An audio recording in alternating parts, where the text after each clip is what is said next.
गर्मी के दिन थे। बहुत तेज धूप पड़ रही थी।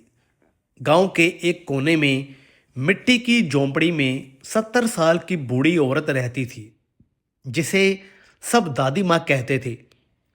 उसकी आंखों में बीमारी थी और उसे साफ दिखाई नहीं देता था।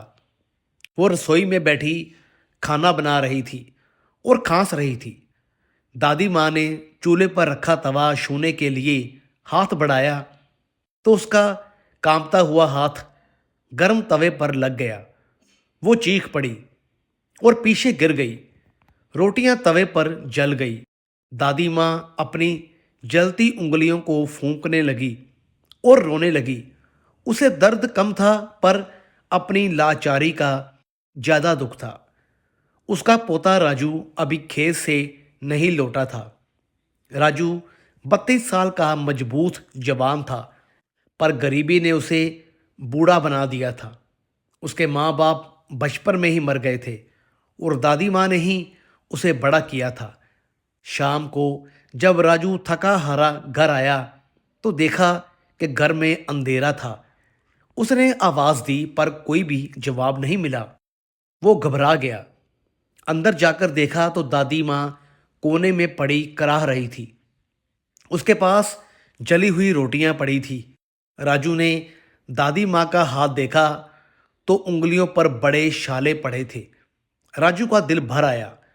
वो दौड़कर पानी लाया और दादी माँ के हाथ धोए। फिर घर में रखा पुराना घी निकालकर छालों पर लगाया। दादी माँ रोते हुए बोली कि अब मुझे मार दे बेटा, मैं तेरे लिए बोझ बन गई हूँ। अब मुझसे चूल्हा नहीं संभलता।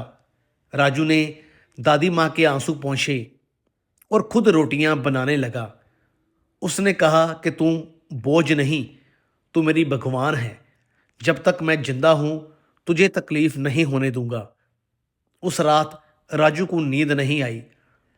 वो सोचता रहा कि कब तक ऐसे चलेगा। उसे खेत पर जाना पड़ता है, पीछे दादी माँ का ख्याल कौन रखेगा।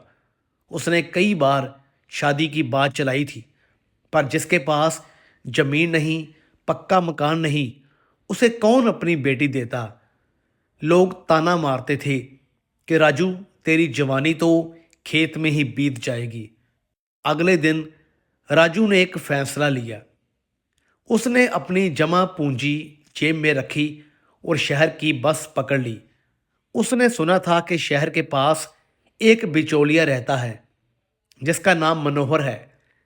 वो पैसों के बदले शादियां करवाता है। मनोहर का घर बड़ा था। राजू डरते डरते अंदर गया। मनोहर हुक्का पी रहा था। राजू ने हाथ जोड़कर कहा कि मालिक, मुझे शादी करनी है। घर में बूढ़ी दादी है, उसकी देखभाल के लिए कोई चाहिए। मनोहर ने राजू को ऊपर से नीचे तक देखा और हंसते हुए बोला कि शादी तो हो जाएगी, पर जेब में कितने पैसे हैं। राजू ने कांपते हाथों से 15,000 रुपये निकालकर रख दिए। मनोहर का चेहरा सख्त हो गया। उसने कहा कि इतने में तो आजकल भैंस भी नहीं आती और तुम बीवी मांग रहा है। राजू गिड़गिड़ाया कि मालिक, बस इतना ही है, मेरी मजबूरी समझो। मनोहर ने कुछ सोचा और अपनी मूंछों पर ताव देते हुए कहा कि देख, एक रास्ता है। एक लड़की है सोनिया, उसके बाप पर कर्जा है, उसे पैसों की ज़रूरत है, पर यह शादी किराए की होगी। राजू चौंक गया और बोला कि किराए की मतलब? मनोहर ने समझाया कि लड़की तेरे पास 4 साल रहेगी। 4 साल के बाद तुझे उसे वापस करना होगा या फिर 50,000 रुपये और देने होंगे। अगर मंजूर है तो बोल। राजू के सामने दादी माँ का जला हुआ हाथ घूम गया। उसके पास कोई और रास्ता नहीं था। उसने भारी मन से हाँ कर दी। उसे लगा कि 4 साल में वो मेहनत करके पैसे जोड़ लेगा और सोनिया को हमेशा के लिए अपना बना लेगा। 3 दिन के बाद राजू एक साधारण सी डोली में सोनिया को अपने घर ले आया। बारात में बस राजू और उसका एक दोस्त था। गांव वालों ने बातें बनाई किसी ने कहा खरीद कर लाया है, किसी ने कहा भगा कर लाया है, पर दादी माँ तो खुशी से पागल हो गई थी। उसे लगा उसके पोते का घर बस गया। उसे सौदे की बात नहीं पता थी। सोनिया बहुत सुंदर थी, सांवली सी बड़ी बड़ी आंखें थी जिनमें एक अजीब सी खामोशी थी। वो चुपचाप घर में आई और दादी माँ के पैर छुए। पहली रात सुहाग रात का समय था। टूटी खटिया पर पुरानी चादर बिछी थी।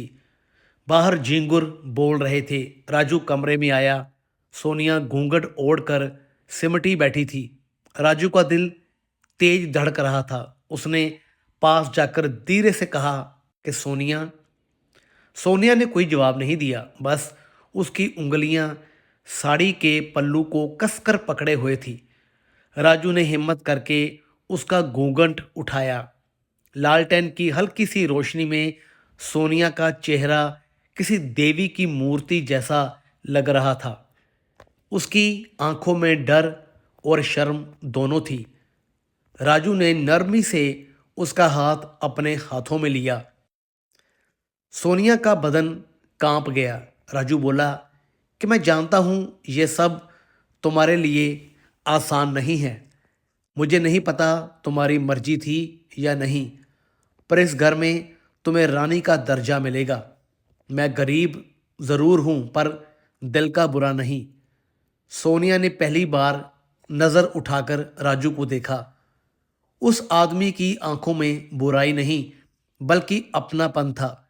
उस रात उनके बीच कोई बात नहीं हुई, बस खामोशी ने दो दिलों के बीच एक पुल बना दिया। राजू ने उसे छुआ तक नहीं, बस उसके बगल में लेट गया। ये सम्मान सोनिया के दिल को छू गया। समय पंख लगाकर उड़ने लगा। सोनिया ने आते ही घर का रूप बदल दिया। घर की दीवारों को गोबर से लीपकर सुंदर डिजाइन बनाए। दादी माँ को नहलाती, उनके बालों में तेल लगाती और उन्हें अपने हाथों से खाना भी खिलाती। दादी माँ उसे लक्ष्मी कहती थी। राजू और सोनिया के बीच का अजनबीपन अब गहरे प्यार में बदल रहा था। दोपहर का समय था। राजू खेत में फावड़ा चला रहा था। पसीने से उसका बदन भीगा हुआ था। तभी सोनिया खाना लेकर आई। उसने सर पर पल्लू रखा था। राजू ने काम रोका और पेड़ की छांव में आ गया। सोनिया ने लोटे से पानी डाला और राजू ने हाथ मुंह धोया। पानी की बूंदें जब राजू के चेहरे से टपक रही थी, तो सोनिया ने अपने आंचल से उसे पोंछ दिया। राजू ने सोनिया की कलाई पकड़ ली। सोनिया शर्मा गई और बोली कि छोड़िए, कोई देख लेगा। राजू ने शरारत से कहा कि देखने दो, अपनी बीवी का हाथ पकड़ा है। राजू ने सोनिया को अपनी ओर खींचा और उसे अपनी गोद में बिठा लिया। सोनिया ने उसे अपने हाथों से रोटी का निवाला खिलाया। हवा चल रही थी और सोनिया के खुले बाल राजू के गालों को छू रहे थे। राजू ने धीरे से सोनिया के माथे को चूमा और कहा कि अगर तुम ना होती तो मेरा क्या होता। सोनिया। सोनिया ने उसका सर अपने सीने से लगा लिया। उस दोपहर उस पेड़ की छांव में उनकी मोहब्बत जवान हो गई। रातें और भी रंगीन हो गई। अब उनके बीच कोई भी दूरी नहीं थी। बारिश की एक रात जब छत से पानी टपक रहा था, वे दोनों एक ही चारपाई पर लिपटे थे। राजू की बाहों में सोनिया को दुनिया का सबसे सुरक्षित कोना मिल गया था।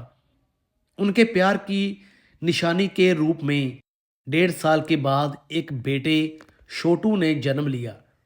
अब वो झोंपड़ी महल से भी ज़्यादा खुशहाल थी। खुशियों को अक्सर नज़र लग जाती है। 3 साल के बाद 11 महीने बीत गए। आखिरी महीना शुरू हो गया था। राजू अंदर ही अंदर घुट रहा था। इन 4 सालों में उसने जी तोड़ मेहनत की थी, अपना पेट काट कर पैसे जमा किए थे।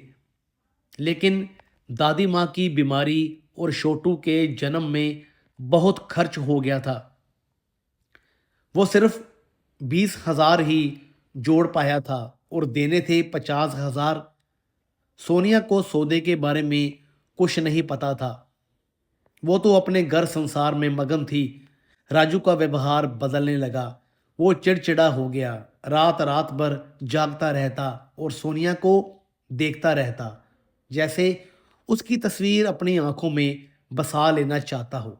एक रात सोनिया ने पूछा कि क्या बात है जी, आप कुछ परेशान लग रहे हैं। राजू ने उसे कसकर गले लगा लिया और रो पड़ा। उसने कहा कि कुछ नहीं पगली, बस तुझे खोने से डरता हूँ। और फिर वो काली सुबह भी आ गई। मनोहर अपनी जीप लेकर राजू के घर के बाहर आ खड़ा हुआ। उसके साथ दो मोटे तगड़े आदमी भी थे। मनोहर ने आवाज़ लगाई कि राजू बाहर निकल। आवाज़ सुनकर दादी माँ, सोनिया और राजू बाहर आए। मनोहर हंसा और बोला कि समय पूरा हुआ। राजू, 50,000 निकाल या फिर सोनिया को भेज। ये सुनते ही सोनिया के पैरों तले जमीन खिसक गई। वो बोली कि क्या, कैसा सौदा। वो कांपने लगी। दादी माँ चिल्लाई कि ये क्या कह रहा है, मेरी बहू को कहाँ ले जाएगा। मनोहर ने कड़वा सच उगल दिया। उसने बताया कि तेरा पोता इसे किराए पर लाया था। बुढ़िया, 4 साल के लिए, अब समय पूरा हो गया। सोनिया ने अविश्वास से राजू की ओर देखा। राजू की नज़रें झुकी थी। सोनिया को लगा जैसे किसी ने छुरा उसके सीने में घोंप दिया हो। लेकिन अगले ही पल उसने राजू के आंसू देखे और समझ गई कि ये उसकी भी मजबूरी थी। मनोहर के आदमी आगे बढ़े और सोनिया का हाथ पकड़ने की कोशिश की। राजू शेर की तरह दहाड़ा और बीच में आ गया। उसने चिल्लाकर कहा कि खबरदार जो मेरी बीवी को हाथ लगाया। उसने पास खड़ा फावड़ा उठा लिया।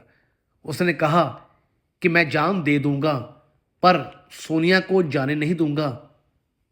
मनोहर हंसा और बोला कि जज्बातों से पेट नहीं भरता। पुलिस बुलाऊंगा तो जेल में सड़ेगा और ये औरत फिर भी जाएगी।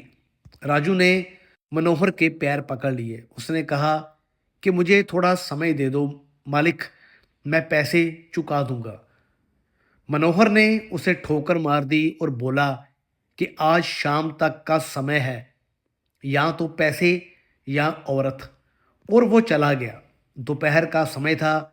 घर में मातम छाया था। राजू पागलों की तरह गांव में हर उस आदमी के पास गया जिससे उसे उम्मीद थी। उसने जमींदार के हाथ जोड़े, शाहूकार के पैर पकड़े, लेकिन 30,000 की बड़ी रकम कोई देने को तैयार नहीं था। राजू हार कर घर लौटा। उसने देखा सोनिया अपना सामान बांध रही थी। छोटू को उसने दादी माँ की गोद में सुला दिया था।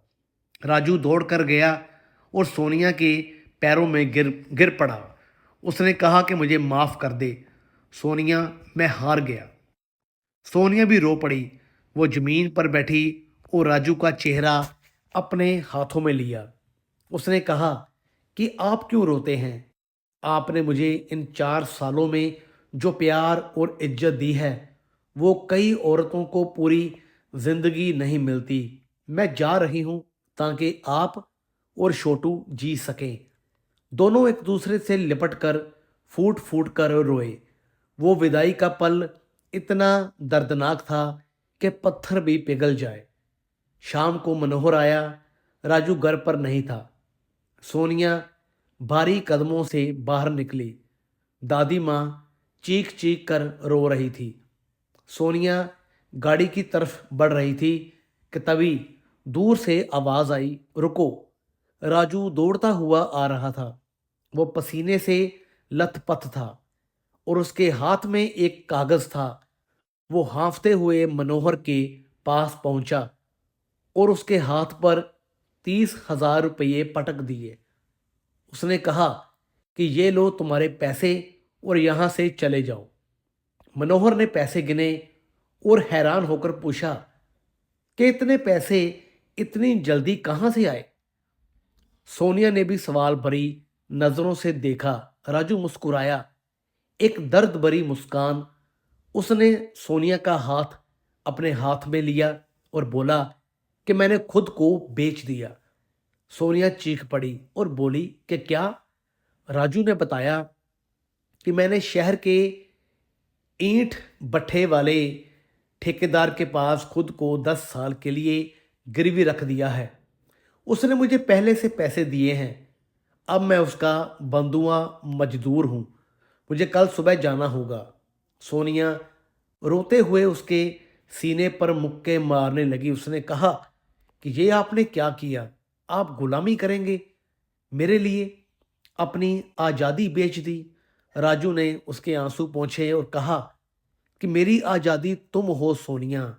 अगर तुम चली जाती तो मैं वैसे भी मर जाता। कम से कम अब ये तसल्ली तो रहेगी कि तुम और छोटू मेरे घर में सुरक्षित हो। मैं हर महीने आऊँगा तुमसे मिलने। सोनिया ने अपने आंसू पोंछे। उसकी आंखों में अब एक दृढ़ निश्चय था। उसने अपना आंचल कमर में कस लिया और बोली कि आप अकेले नहीं जाएंगे। राजू ने कहा कि पागल मत बनो, वहाँ बहुत मेहनत है। सोनिया ने राजू के कंधे से उसका गमछा लिया और अपने सर पर बांध लिया। वो गर्व से बोली कि सावित्री यमराज से अपने पति को वापस लाई थी। मैं तो फिर भी ईंट भट्ठे जा रही हूँ। पति गिरवी है तो पत्नी भी साथ खपेगी। हम दोनों मेहनत करेंगे और 10 साल का कर्ज हम 5 साल में चुका देंगे। उसने दादी माँ के पैर छुए, छोटू को अपनी पीठ पर बांधा और राजू का हाथ थाम लिया। उसने कहा कि चलिए, जहाँ आप वहाँ मैं। राजू उसे देखता रह गया। आज उसे एहसास हुआ कि उसने कोई सौदा नहीं किया था, बल्कि उसने तो अनमोल हीरा पाया था। डूबते हुए सूरज की लाल रोशनी में वो छोटा सा परिवार, राजू, सोनिया और उनकी पीठ पर बंधा छोटू, गांव की पगडंडी से शहर की ओर चल पड़ा। उनके पास अब कुछ नहीं था, ना पैसा, ना घर, ना आज़ादी, लेकिन उनके पास एक दूसरे का साथ था और यही उनकी सबसे बड़ी दौलत थी।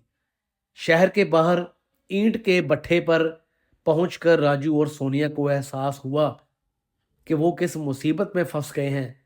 वहां सैकड़ों मजदूर काम कर रहे थे।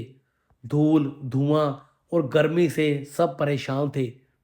ठेकेदार एक मोटा सा आदमी था जिसकी आंखों में कोई दया नहीं थी। उसने राजू को देखा और बोला कि ये औरत और बच्चा कौन है। राजू ने बताया कि ये मेरी बीवी है और बेटा है, मैं इन्हें यही रखूंगा। ठेकेदार ने कहा कि ठीक है, पर खाने पीने का इंतज़ाम तुझे खुद करना होगा, और अगर औरत भी काम करेगी तो उसके भी मजदूरी मिलेगी। राजू और सोनिया को एक छोटी सी टूटी झोंपड़ी दी गई जिसमें बारिश का पानी भी टपकता था और हवा के झोंके अंदर तक आते थे। पर उन्होंने हार नहीं मानी। सोनिया ने छोटू को अपनी पीठ पर बांधा और राजू के साथ ईंटें ढोने लगी। पहले दिन तो उसके हाथों में छाले पड़ गए और पैर में दर्द होने लगा, पर उसने एक शब्द की शिकायत नहीं की। रात को जब वो झोंपड़ी में लौटे तो दोनों इतने थके थे कि सीधे जमीन पर गिर पड़े। छोटू भूख से रो रहा था। सोनिया ने उसे दूध पिलाया और फिर थोड़ा सा सूखा चावल पकाया जो उन्हें खाने को मिला था। राजू ने सोनिया का हाथ पकड़ा और कहा कि मैं तुम्हें यह दिन नहीं दिखाना चाहता था। सोनिया मुस्कुराई और बोली कि जहां आप हैं वही मेरा स्वर्ग है। दिन महीनों में बदलने लगे और महीने सालों में। राजू और सोनिया सुबह से शाम तक ईंटें ढोते, भट्ठे पर काम करते और रात को अपनी टूटी झोंपड़ी में सो जाते। उनकी जिंदगी बहुत कठिन थी, पर उन्होंने कभी भी हिम्मत नहीं हारी। छोटू बड़ा होने लगा। वो अब 3 साल का हो गया था और भट्ठे पर इधर उधर खेलता रहता था। कभी कभी वो अपनी माँ से पूछता कि माँ, हम गांव कब जाएंगे दादी माँ से मिलने। सोनिया उसे प्यार से समझाती कि बेटा, जल्दी ही जाएंगे, बस थोड़ा इंतज़ार करो। राजू ने हिसाब लगाया तो पाया कि अगर वो इसी तरह मेहनत करते रहे तो 5 साल में ही अपना कर्ज चुका सकते हैं। उसने ठेकेदार से बात की और कहा कि अगर हम दोनों एक्स्ट्रा काम करें तो क्या ज़्यादा पैसा मिलेंगे। ठेकेदार ने हाँ कर दी। अब राजू और सोनिया दिन में 14 से 15 घंटे काम करने लगे। उनके हाथ सख्त हो गए और शरीर दुबला होने लगा, पर उनके दिलों में उम्मीद की एक चिंगारी जल रही थी कि एक दिन वो आज़ाद होंगे। तीसरा साल भी बीत गया। राजू और सोनिया ने अपना आधा कर्ज चुका दिया था। उन्हें लगने लगा था कि अब जल्दी ही वो अपने गांव लौट जाएंगे और दादी माँ से मिलेंगे, पर किस्मत को कुछ और ही मंजूर था। एक दिन छोटू को तेज बुखार आ गया। उसका शरीर आग की तरह जल रहा था। सोनिया घबरा गई। उसने राजू को बताया। राजू तुरंत ठेकेदार के पास गया और पैसे मांगे। ठेकेदार ने कहा कि तेरी मजदूरी से काट लूंगा और उसे थोड़े पैसे दिए। राजू छोटू को लेकर शहर के सरकारी हॉस्पिटल में गया। वहां डॉक्टर ने देखा और बताया कि बच्चे को मलेरिया है, उसे भर्ती करना पड़ेगा। राजू के पास इतने पैसे नहीं थे, पर डॉक्टर ने इंसानियत दिखाई और बच्चे का इलाज शुरू कर दिया। सोनिया रात दिन छोटू के पास बैठी रही। राजू भट्ठे पर काम करता और शाम को हॉस्पिटल आ जाता। 3 दिन के बाद छोटू की हालत सुधरी और वो ठीक होने लगा, पर इस बीमारी में उनकी जो थोड़ी बचत थी वो सब खर्च हो गई। राजू को लगा कि अब उन्हें फिर से शुरुआत करनी पड़ेगी, पर उसने हिम्मत नहीं हारी। उसने सोनिया से कहा कि चिंता मत करो, हम फिर से पैसे जोड़ेंगे। चौथा साल शुरू हुआ। अब राजू और सोनिया और भी मेहनत करने लगे। वो सुबह 4 बजे उठ जाते और रात 10 बजे तक काम करते। छोटू अब थोड़ा बड़ा हो गया था और वो भी अपने माँ बाप की मदद करने की कोशिश करता। छोटे छोटे काम करके भट्ठे पर काम करने वाले दूसरे मजदूर राजू और सोनिया की मेहनत देखकर हैरान थे। कोई भी इतनी मेहनत नहीं करता था जितनी ये दोनों करते थे। लोग उन्हें पागल कहते थे, पर राजू और सोनिया को इन बातों से कोई फर्क नहीं पड़ता था।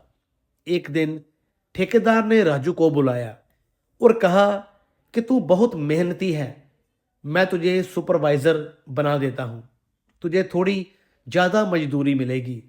राजू के चेहरे पर मुस्कान आ गई। यह उनके लिए एक बड़ी खुशी की बात थी।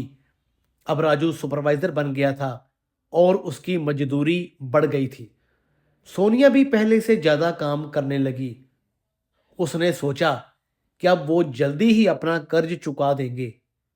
5वां साल आधा बीत चुका था।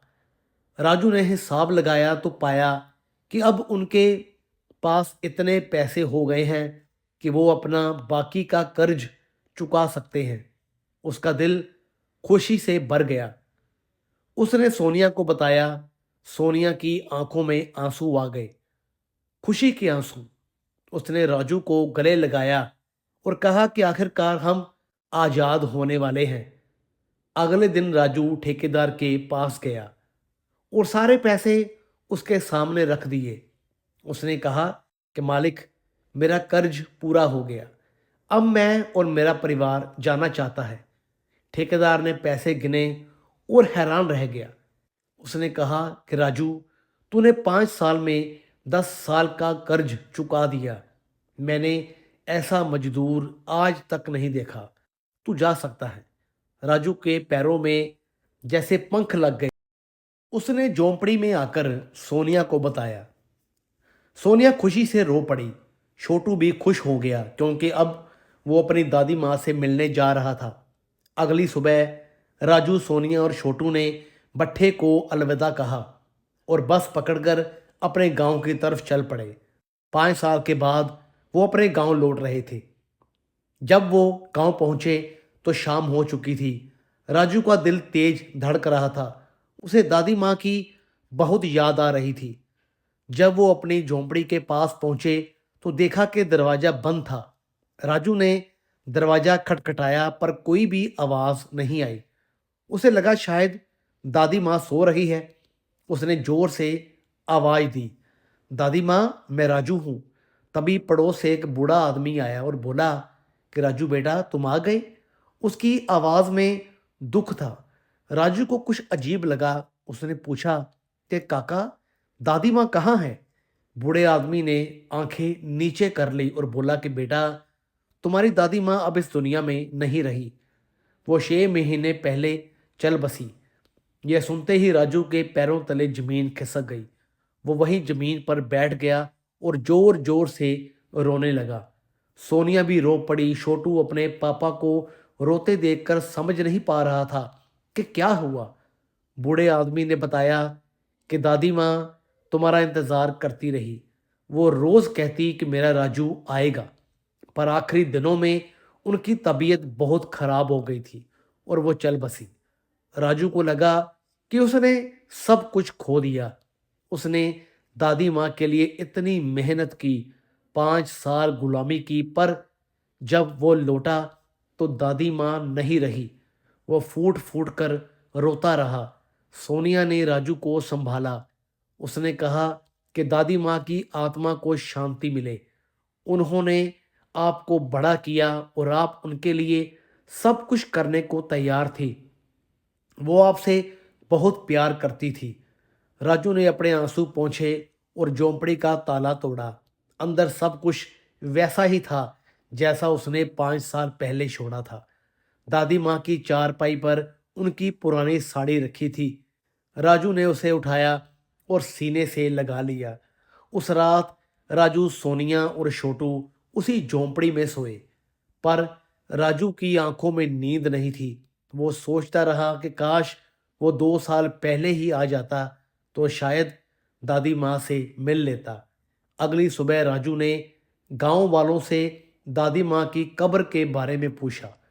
उन्होंने बताया कि गांव के बाहर शमशान में उनकी समाधि है। राजू, सोनिया और छोटू वहां गए। राजू समाधि के सामने बैठ गया और रोने लगा। उसने कहा कि दादी माँ, मैं आ गया। मैं देर से आया पर आ गया। मैंने अपना वादा पूरा किया। मैं सोनिया को वापस ले आया और अब हम हमेशा साथ रहेंगे। सोनिया ने भी दादी माँ को प्रणाम किया और उनसे माफ़ी मांगी कि वो उनकी सेवा नहीं कर पाई। उस दिन के बाद राजू ने फैसला किया कि वो अब इसी गांव में रहेगा और अपनी ज़िंदगी नए सिरे से शुरू करेगा। उसने अपनी पुरानी झोंपड़ी की मुरम्मत करवाई और खेतों में काम करना शुरू किया। सोनिया ने घर संभाला और छोटू की देखभाल की। छोटू अब स्कूल जाने लायक हो गया था। राजू ने उसे गांव के स्कूल में दाखिला दिलवाया। धीरे धीरे राजू की मेहनत रंग लाने लगी। उसने थोड़ी जमीन खरीदी और अपनी खेती शुरू की। सोनिया ने घर में छोटा सा बगीचा लगाया जिसमें सब्जियां उगाती। लोग राजू और सोनिया की मेहनत देखकर हैरान थे। कोई नहीं जानता था कि इन दोनों ने कितनी तकलीफें झेली हैं, पर वो दोनों हमेशा मुस्कुराते रहते और किसी से शिकायत नहीं करते। कुछ सालों के बाद राजू ने अपनी झोंपड़ी की जगह एक पक्का मकान बनवाया। छोटा सा ही सही, पर वो उनका अपना घर था। सोनिया की खुशी का ठिकाना नहीं रहा। उसने घर को सजाया और दीवारों पर रंग करवाया। छोटू अब बड़ा हो रहा था। वो पढ़ाई में अच्छा था और अपने माँ बाप का बहुत ख्याल रखता था। राजू और सोनिया को उस पर बहुत गर्व था। एक दिन छोटू ने अपने पापा से पूछा कि पापा, आपने और माँ ने इतनी मेहनत क्यों की? राजू ने उसे अपने पास बिठाया और पूरी कहानी सुनाई कि कैसे उन्होंने प्यार के लिए सब कुछ दांव पर लगा दिया। छोटू की आंखों में आंसू आ गए। उसने अपने माँ बाप को गले लगाया और कहा कि मैं बड़ा होकर आप दोनों को बहुत खुश रखूंगा। राजू और सोनिया मुस्कुराए। उन्हें लगा कि उनकी मेहनत बेकार नहीं गई। उनका बेटा एक अच्छा इंसान बन रहा है। सालों बीत गए। राजू और सोनिया बूढ़े होने लगे। उनके बाल सफ़ेद हो गए और चेहरे पर झुर्रियाँ आ गई। पर उनका प्यार कभी कम नहीं हुआ। वो आज भी एक दूसरे का उतना ही ख्याल रखते थे जितना पहले दिन रखते थे। छोटू ने अपनी पढ़ाई पूरी की और शहर में नौकरी मिल गई। उसने अपने माँ बाप से कहा कि वो उन्हें शहर ले जाना चाहता है, पर राजू और सोनिया ने मना कर दिया। राजू ने कहा कि बेटा, हम इस गांव में खुश हैं। यही हमने अपनी ज़िंदगी बिताई है और यही हम अपने आखिरी दिन बिताना चाहते हैं। तू जा और अपनी ज़िंदगी बना। छोटू चला गया, पर वो हर महीने गांव आता और अपने माँ बाप से मिलता। एक दिन शाम को राजू और सोनिया अपने घर के बाहर बैठे थे। सूरज डूब रहा था और आसमान लाल हो गया था। राजू ने सोनिया का हाथ पकड़ा और कहा कि सोनिया, तुमने मेरी ज़िंदगी बना दी। अगर तुम ना होती तो मैं कुछ भी नहीं होता। सोनिया मुस्कुराई और बोली कि नहीं राजू, आपने मुझे इज्जत दी, प्यार दिया। मैं आपकी हमेशा शुक्रगुजार रहूंगी। दोनों चुपचाप बैठे रहे और डूबते सूरज को देखते रहे। उनकी जिंदगी आसान नहीं थी। उन्होंने बहुत संघर्ष किया, पर उन्होंने कभी भी एक दूसरे का साथ नहीं छोड़ा। राजू को दादी माँ की याद आई। काश वो आज होती तो देखती कि उनका पोता कितना खुश है। उसकी आंखों में आंसू आ गए। सोनिया ने उसके आंसू पोंछे और उसका सर अपने कंधे पर रख लिया। वो दोनों वहीं बैठे रहे जब तक अंधेरा नहीं छा गया। उनकी कहानी एक सबक है कि सच्चा प्यार हर मुश्किल को पार कर सकता है और जो लोग एक दूसरे के लिए कुछ भी करने को तैयार हों, वो कभी हार नहीं सकते। आज राजू और सोनिया अपने गांव में खुशी से रहते हैं। उनका अपना घर है, अपनी जमीन है और सबसे बड़ी बात, उनके पास एक दूसरे का साथ है जो उन्होंने बड़ी कुर्बानी देकर हासिल किया था। छोटू की शादी हो गई और अब उसका एक बेटा भी है। राजू और सोनिया अब दादा दादी बन गए हैं। वो अपने पोते के साथ खेलते हैं और उसे कहानियाँ सुनाते हैं। जब जब भी कोई उनसे उनकी ज़िंदगी के बारे में पूछता है तो वो बस मुस्कुरा देते हैं और कहते हैं कि भगवान की कृपा है। पर उनके दिल में वो सारी यादें जिंदा हैं। जब उन्होंने ईंटों के भट्ठे पर काम किया था, जब उन्होंने दिन रात मेहनत की और जब उन्होंने एक दूसरे के लिए सब कुछ दांव पर लगा दिया। ये कहानी यहाँ ख़त्म होती है, पर राजू और सोनिया का प्यार कभी ख़त्म नहीं होगा। वो हमेशा एक मिसाल रहेंगे कि कैसे दो लोग मुश्किलों से लड़कर अपनी ज़िंदगी बना सकते हैं और कैसे सच्चा प्यार हर चीज़ से बड़ा होता है। तो दोस्तों, कैसी लगी आपको ये कहानी? वीडियो अच्छी लगी हो तो लाइक करें, शेयर करें, चैनल को सब्सक्राइब ज़रूर करें। तो मिलेंगे फिर से एक और नई दिलचस्प कहानी के साथ। तब तक के लिए गुड बाय।